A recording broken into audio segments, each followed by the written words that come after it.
Hello, my name is Tejbir Singh, and I'm a first-year biology major at RCCC. And do you remember that time as a kid where you were told to eat your fruits and vegetables and you probably get upset about it or angry with your parents? Well, today we're going to be discussing poor nutrition.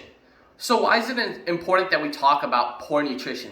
Well, the CDC reported that fewer than 1 in 10 adults and adolescents eat enough fruits and vegetables, and 9 in 10 Americans aged 2 years or older consume more than the recommended amount of sodium, which is crazy to think that adults and kids are consuming more sodium than they are fruits and vegetables, which is why it's so important to talk about poor nutrition and the effects that it has on your overall body.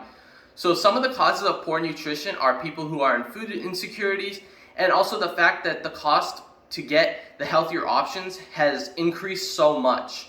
And some of the effects of that being you can get obesity, you can get heart disease, you can get type 2 diabetes. Those are just to name a few of the things that you can get from having poor nutrition. And with that being said, we'll now be discussing what poor nutrition is. So what is poor nutrition? The NHS states that poor nutrition is referred to as malnutrition. Malnutrition is a serious condition that happens when your diet does not contain the right amount of nutrients. And that's really important to know because poor nutrition is more about undernourishment than overnourishment. So now that you know what poor nutrition is, it's important that we discuss what a healthy diet consists of. And with that in mind, I have a food pyramid right here, which is from the Houston Methodist Hospital, and it shows you that you need to have equal parts of your fats, your dairy, your meats, your vegetables, your fruits, and you also need to have an equal part with your grains. And with that in mind, that's what a healthy diet truly consists of. So why are so many people reluctant to switch over to this diet? The reason that people aren't switching over to a healthier diet is because of how expensive it is. In a study done by Harvard School of Public Health, it states that on average, a day's worth of the healthiest diet patterns cost about $1.50 more per day than the least healthy ones. So when you're thinking about that, you have to think about the people who have a tight budget or have a big family. Spending an extra $1.50 per member in their household isn't sometimes possible, and that's why so many people are suffering from poor nutrition. So with that in mind, a lot of people who even get federal assistance programs like SNAP are still struggling to access the healthy diet. In a 2021 article on NBC News called 9 out of 10 people getting SNAP benefits struggle to access a healthy diet, new study shows by Kenzie Abusabe, it states that almost 90% of people receiving SNAP, the Federal Food Assistance Program, formerly known as food stamps, are struggling to access healthy food, according to a USDA study released Wednesday. And that's so important because it just shows us that even those with federal assistance aren't able to access a healthy diet. And with that in mind, another cause of poor nutrition are those who are in food insecurity groups. So what are food insecurities? In an article called "What is Food Insecurity" by Feeding Hungry America, it states that USDA states that food insecurity is a lack of consistent access to enough food for an active, healthy life. And that's really important to know because this is one of the leading causes in the US for poor nutrition. Now that you know what food insecurities are, it's important that we discuss the impact that they have on the US and poor nutrition. So the national average, according to the USDA, was 10.5% in the year 2019. So with that being said, this map that was provided by PBS NewsHour states that California, North Dakota, Minnesota, Iowa, and Illinois are below that 10.5% US average, which is very good for the year 2019. And also you have Washington, Oregon, Idaho, Montana, which are doing just as well. They're below the average, but they're getting close to the national average overall.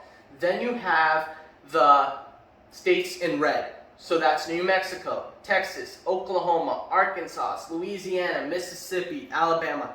Those states are suffering higher rates of food insecurities and are above the national average of 10.5%. So meaning that in all of these states, they have a high rate of food insecurities, which also results in high rates of poor nutrition.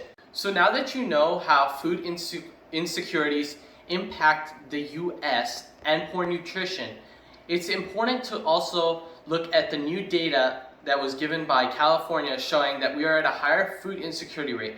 And the reason that we're at a higher food insecurity rate is due to the pandemic and having high rates of unemployment. So a lot of people got unemployed. And in an article called "How Can We Provide Access to Nutritious Food for the 5.4 Million Californians Who Experience Food Insecurity" by Latessa Sloan, it states that 40% of low-income adults in California are unable to afford enough food, and 1 in 4 California children don't have enough food. So this just shows us that we are having higher rates of poor nutrition, people aren't able to access food as easily as they used to, and it's having a big impact on people's overall health. And with that being said, poor nutrition side effects can be very detrimental to your overall health. One of the side effects of poor nutrition are obesity. With that in mind, obesity is a big problem in the US, and it is caused mostly by poor nutrition. In an article called "Poor Nutrition" by the CDC, it states that in the United States, 19% of young people aged 2 to 19 years and 40% of adults have obesity, which can put them at risk for heart disease, type 2 diabetes, and some cancers. And that's really important to note because obesity is just one of the side effects. You can get other underlying diseases from poor nutrition.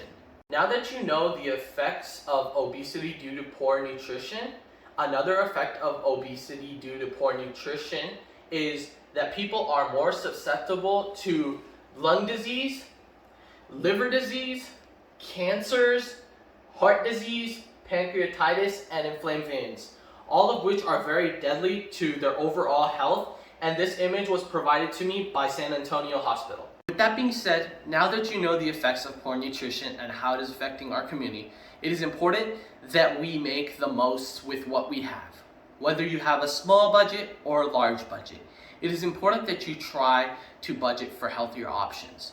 While we know that costs are on a rise, it's important to stay healthy. With this in mind, if we do not budget for this, we are risking our lives to all sorts of diseases like obesity, heart disease, and type 2 diabetes. Please stay safe and healthy. Thank you.